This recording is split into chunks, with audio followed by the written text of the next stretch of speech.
हरे कृष्णा। हमारी वैदिक संस्कृति में अनेक पावन पर्व और त्योहार आते हैं और उसमें से एक सबसे बड़ा पर्व है दीपावली का पर्व, जिसकी शुरुआत होती है धन त्रयोदशी से और पूर्णाहुति होती है भाई दूज के साथ।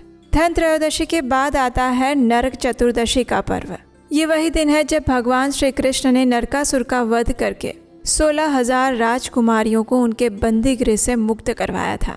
ये दिन माँ काली को भी समर्पित बताया गया है और ऐसा ही अत्यंत पवित्र नरक चतुर्दशी का दिन बस कुछ ही दिनों में आने वाला है। तो चलिए आज के इस वीडियो में जानते हैं कि इस बार नरक चतुर्दशी कौन से दिन आ रही है।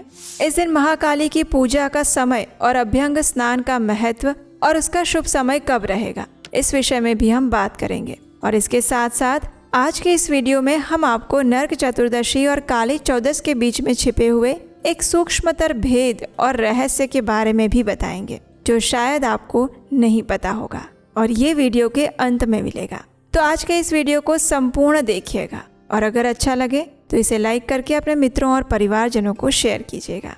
तो चलिए आज का नरक चतुर्दशी कब है, ये विशेष वीडियो आरंभ करते हैं। कार्तिक मास में आने वाली दीपावली के एक दिन पहले छोटी दीपावली मनाई जाती है, जिसे हम नरक चतुर्दशी के नाम से जानते हैं। ये तिथि कार्तिक मास के कृष्ण पक्ष की चतुर्दशी तिथि के दिन मनाई जाती है, जिसे रूप चौदस, भूत चतुर्दशी या नरक निवारण चतुर्दशी के नाम से भी जाना जाता है। इस दिन लोग अपने परिवार को अकाल मृत्यु से बचाने के लिए और मोक्ष प्राप्ति के लिए यमराज सहित कई देवी देवताओं की पूजा करते हैं। नरक चतुर्दशी या छोटी दीपावली के दिन यम का दीपक जलाने की भी परंपरा है। इस बार चतुर्दशी तिथि का आरंभ हो रहा है 19 अक्टूबर 2025 दोपहर में 1:51 से और ये चतुर्दशी तिथि समाप्त हो रही है 20 अक्टूबर 2025 को दोपहर में 3:44 पर। अब देखिए, नरक चतुर्दशी के दिन प्रातः काल में अभ्यंग स्नान का विशेष महत्व होता है और प्रातः काल के समय में चतुर्दशी तिथि हमें 20 अक्टूबर को प्राप्त हो रही है। और इसीलिए भले ही आप 20 अक्टूबर को दिवाली का पर्व मना रहे हो, लेकिन चतुर्दशी का प्रातःकालीन अभ्यंग स्नान आपको 20 अक्टूबर को प्रातः काल में ही करना होगा। और ये अभ्यंग स्नान करने का मुहूर्त रहेगा सुबह 5:13 से लेकर 6:25 के बीच में, क्योंकि चतुर्दशी तिथि के दिन प्रातःकालीन अभ्यंग स्नान उस समय में किया जाता है जब चंद्रोदय होता है, लेकिन ये सूर्योदय से पहले का भी काल होना चाहिए। तो इस प्रकार यही समय हमें अभ्यंग स्नान के लिए प्राप्त हो रहा है। अब कई बार काली चौदस नरक चतुर्दशी से एक दिन पहले आती है, तो इस बार भी ऐसा ही संयोग है। इस बार 19 अक्टूबर को काली चौदस का पर्व मनाया जाएगा, क्योंकि काली चौदस में माँ महाकाली की पूजा की जाती है और वो मध्य रात्रि में होती है। मध्य रात्रि में जब चतुर्दशी तिथि उपलब्ध हो उस समय पर। तो इस नियम के अनुसार मध्य रात्रि में चतुर्दशी तिथि माँ महाकाली की पूजा के लिए हमें 19 अक्टूबर को मिल रही है। तो इसलिए अगर सरलता से समझा जाए तो अगर आप काली चौदस की पूजा करना चाहते हैं या फिर माँ महाकाली की आराधना साधना करना चाहते हैं, तो वो आपको समय मिलेगा 19 अक्टूबर को मध्य रात्रि में। और चतुर्दशी का प्रातःकालीन अभ्यंग स्नान किया जाएगा 20 अक्टूबर को प्रातः काल में। 19 अक्टूबर को मध्य रात्रि में देवी काली की पूजा करने का समय रहेगा रात 11:41 से लेकर 12:31 के बीच में।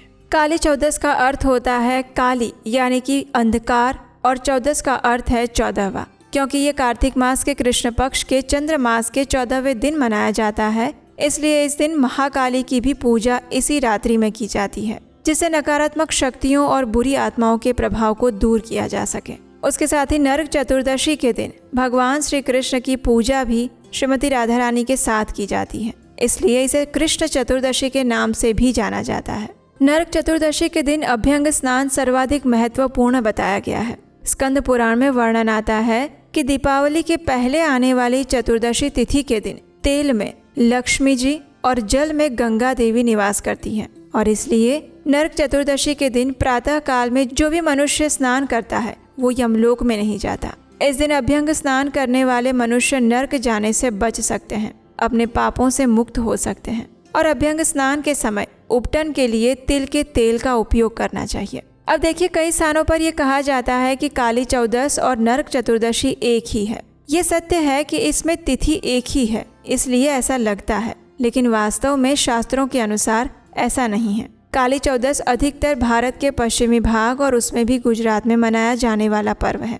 काली यानी देवी महाकाली और चौदस यानी चतुर्दशी तिथि। तो इस काली चौदस में मध्य रात्रि के समय देवी महाकाली के भक्त उनकी पूजा करते हैं और इसके द्वारा जीवन में आने वाली सभी नकारात्मकताओं को दूर करके देवी काली से शुभता का आशीर्वाद मांगते हैं। ये पूजा तंत्र विद्या के उपासकों के लिए भी महत्वपूर्ण मानी जाती है। ये काली चौदस चतुर्दशी के दिन आती है, लेकिन वो और नरक चतुर्दशी एक नहीं है, क्योंकि कई बार ये काली चौदस नरक चतुर्दशी से एक दिन पहले पड़ती है, जैसे कि इस बार हो रहा है। इस बार काली चौदस 19 अक्टूबर को है और नरक चतुर्दशी 20 अक्टूबर को। काली चौदस का दिन उस समय तय किया जाता है जब चतुर्दशी मध्य रात्रि में प्रबल होती है और उसे पंचांग के अनुसार महानिशीथ काल कहा जाता है। और इस बार 19 अक्टूबर को ही चतुर्दशी तिथि मध्य रात्रि में प्रबल है। कई बार ऐसा देखा जाता है कि अधिकांश पंचांग काली चौदस और नरक चतुर्दशी के इस सूक्ष्म भेद को नहीं मानते हैं और काली चौदस को ही रूप चौदस और नरक चतुर्दशी के साथ दिखा देते हैं। इसलिए काली चौदस की तिथि देखने के दौरान इस बात का विशेष ध्यान रखना चाहिए। इस नियम अनुसार अगर देखा जाए तो काली चौदस की रात्रि पूजा इस बार हम 19 अक्टूबर को ही करेंगे।